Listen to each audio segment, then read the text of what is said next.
Welcome to Jackson Lewis's podcast, We Get Work. Focused solely on workplace issues, it is our job to help employers develop proactive strategies, strong policies, and business-oriented solutions to cultivate an engaged, stable, and inclusive workforce. Our podcast identifies issues that influence and impact the workplace and its continuing evolution, and helps answer the question on every employer's mind: how will my business be impacted? The United States Supreme Court's recent decision to end the Chevron doctrine in the Loper case exposed a governmental fault line, which may have far-reaching implications for many entrenched U.S. federal agency regulations that have existed for decades, and consequently, for employers. The workplace is undeniably shaped and evolved through federal regulations and the agencies who promulgate those regulations.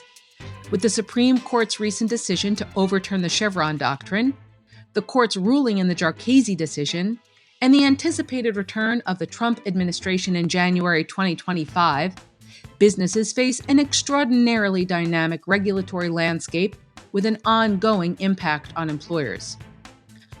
On this episode of our podcast series, Workplace Law After Loper, we discuss how, several months after the opinions were handed down, the impact of Loper and Jarkesy are actually playing out in the workplace, and the likelihood of increased litigation regarding agency rulemaking in the new administration. Our hosts today are Patty Pryor, Office Managing Principal of the Cincinnati office, and Stephanie Adler-Penderis, Principal in the Orlando office and co-leader of the firm's litigation practice. Clients rely on Patty and Stephanie to understand and apply not only SCOTUS decisions, but all applicable case laws and regulations to their clients' best advantage, and to help them proactively manage risk.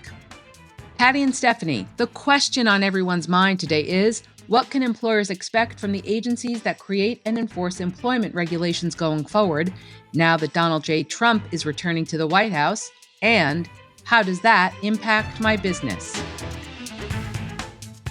Thanks, Alicia. I'm super happy to be here with my partner, Patty Pryor. Good morning, Patty.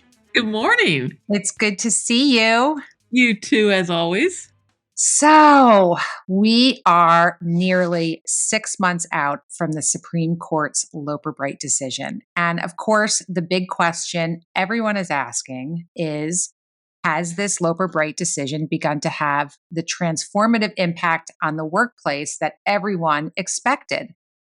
It's been cited about 300 times, discussed in 49 cases. It's actually only been analyzed in about 29 decisions. And of the 23 positive decisions, 7 are within, you guessed it, the Fifth Circuit Court of Appeals. Shocking. And it's been referenced in more than 500 briefs filed in federal courts, mostly within the Fifth Circuit, of course. So the first appellate level Loper decision involved the ESG rule, which was not surprising to any of us. And that was in the state of Utah versus Sioux. But in that case, the Fifth Circuit just sent the case back down to the lower court to analyze the issue and basically scolded the district court, saying you didn't discharge your, quote, solemn duty, and instead had deferred to the DOL's interpretation of ERISA. And then, of course, we had the Restaurant Law Center versus the Department of Labor. That was a very celebrated decision where the Fifth Circuit overturned the tip rule.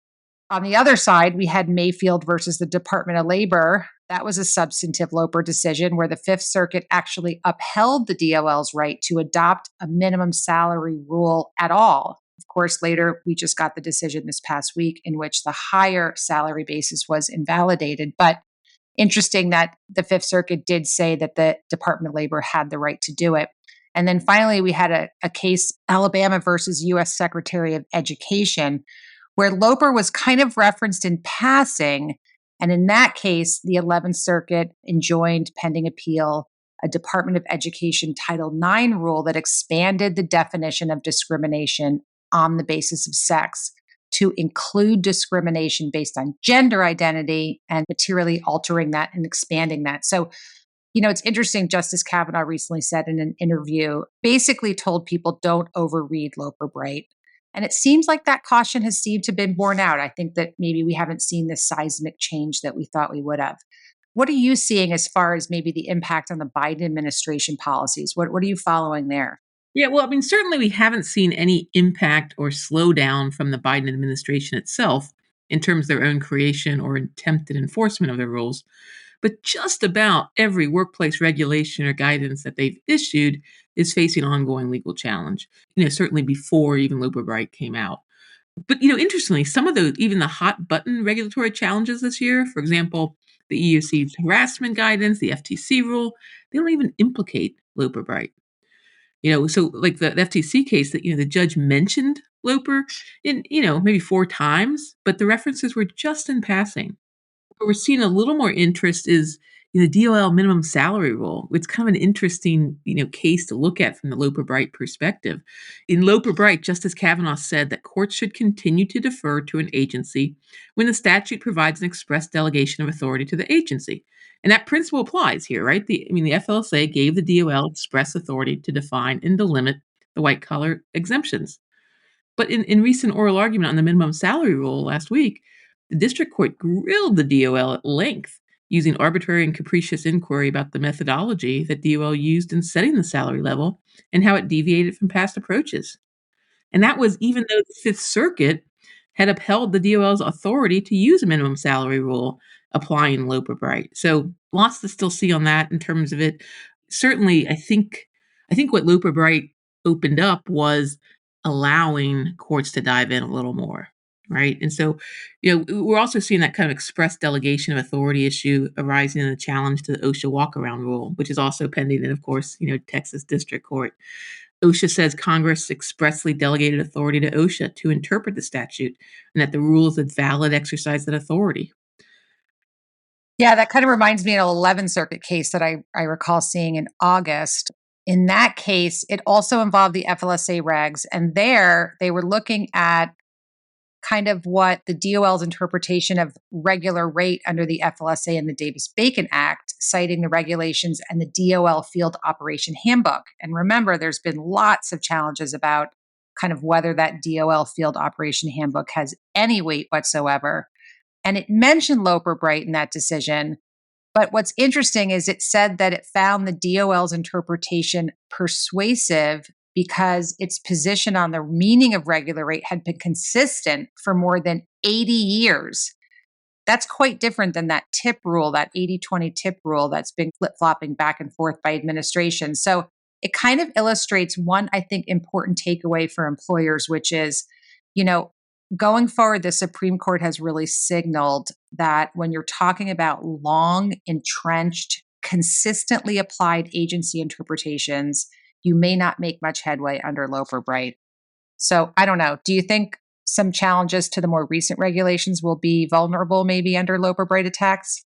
Yeah, I think you're certainly more likely to get traction with the more recent regulations or those rules where the agencies have just consistently flip-flopped. For example, in the DOL context, that might be the independent contractor rule, the tip rule, which has already been struck down by the Fifth Circuit, using the Loper. The PWFA regulations, the OSHA walkaround rule, I think all of those are more vulnerable in a post-Loper world. And I think it's certainly a useful tool when defending litigation, right? I mean, when you're being held up against some of these recent regulations like the PWFA, the Pregnant Workers Fairness Act, or even some of the ADA guidance that's out there. I think we'll have more opportunity to go into court and tell the court that we've got a better argument for it to consider as to why an agency should be taking a different approach. And we think that's, that it's more consistent with the statute. So I think there's lots of opportunity there and gives us a good opportunity to push back when an agency is using kind of that grant of authority to engage in just those whopping overreaches that, sometimes they might try to do. Yeah, it'll be interesting to see what's going to happen on a going forward basis. I mean, especially in light of this election, surely we're going to see sharp reversal on policies of the agencies. I think the agencies are probably going to all be doing very, very different things. And it will be interesting to see what the Trump administration's approach is to agency authority. Is he going to want to rein in the agencies, eliminate them entirely, or kind of go full steam ahead with a very different agenda, which may then be subject to appeals under Loper Bright?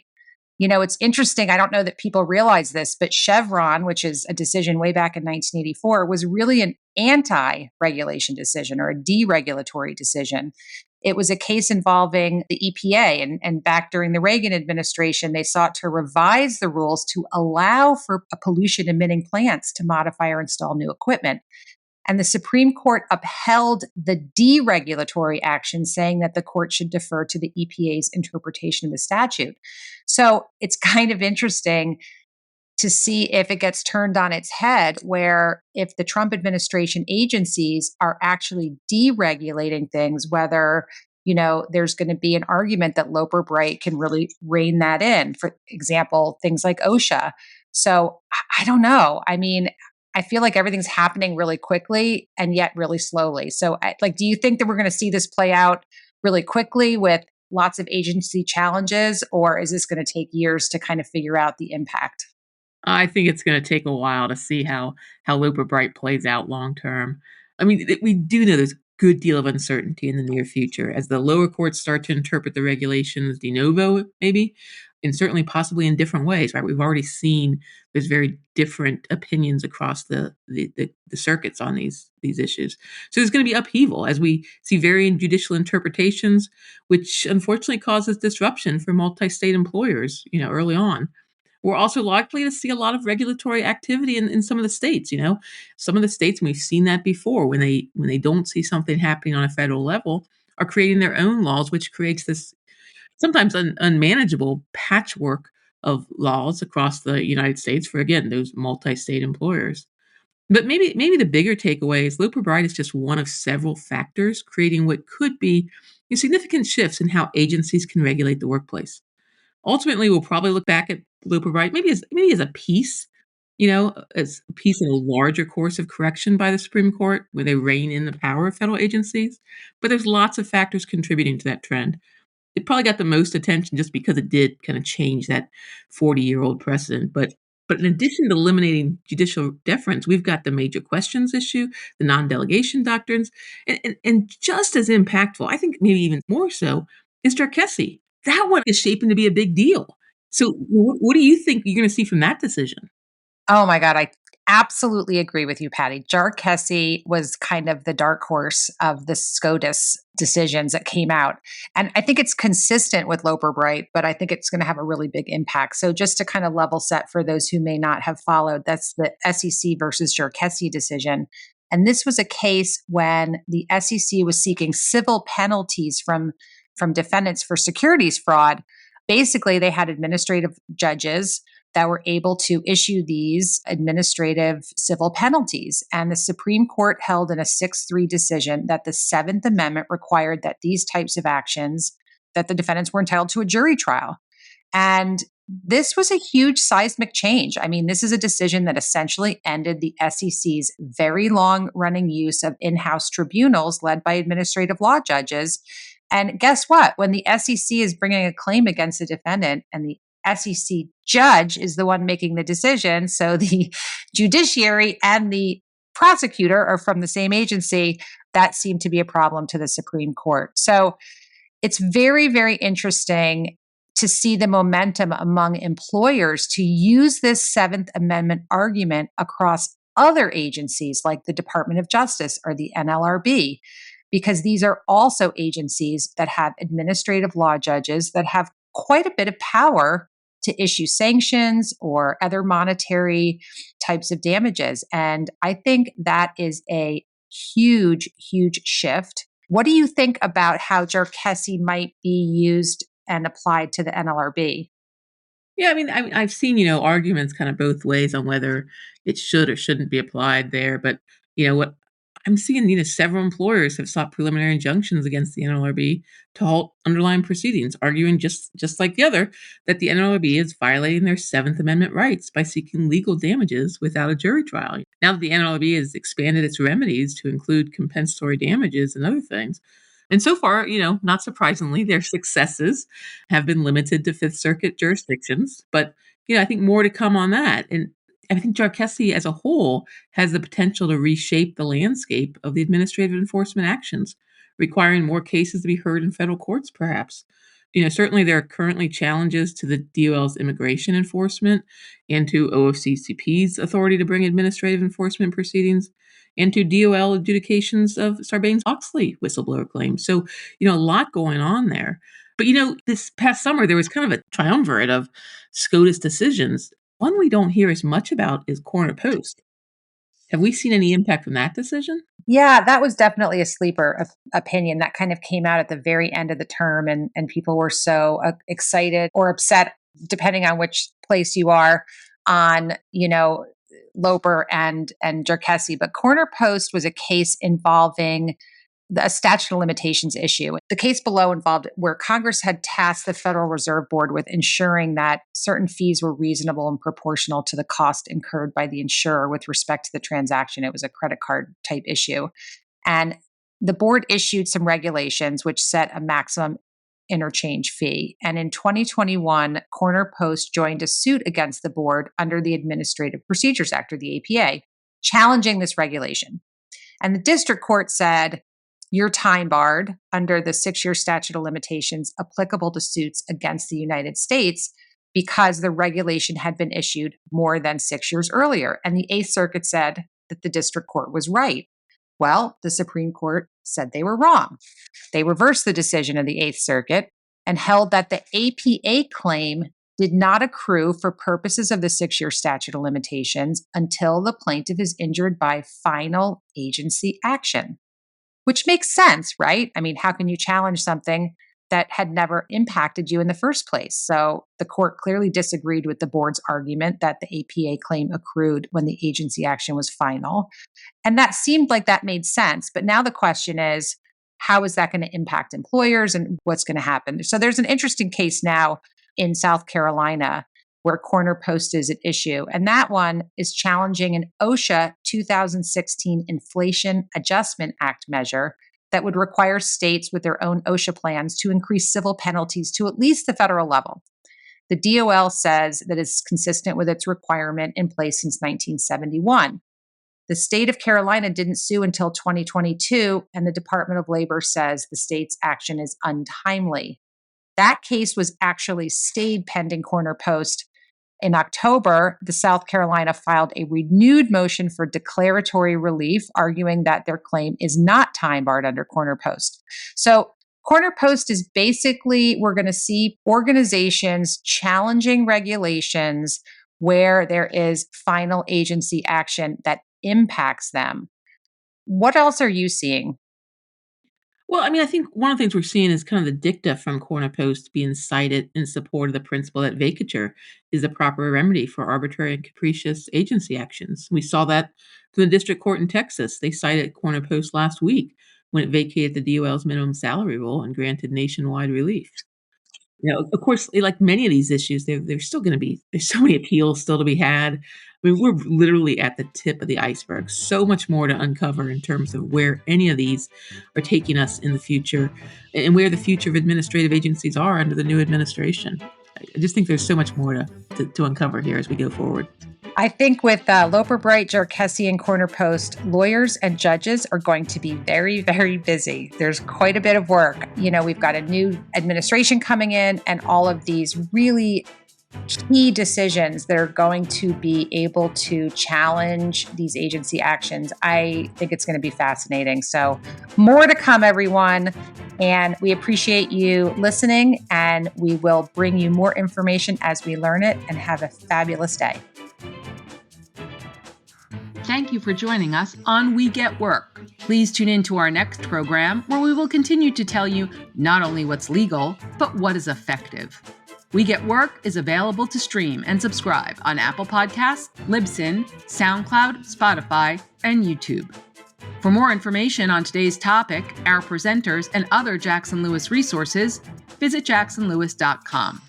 As a reminder, this material is provided for informational purposes only.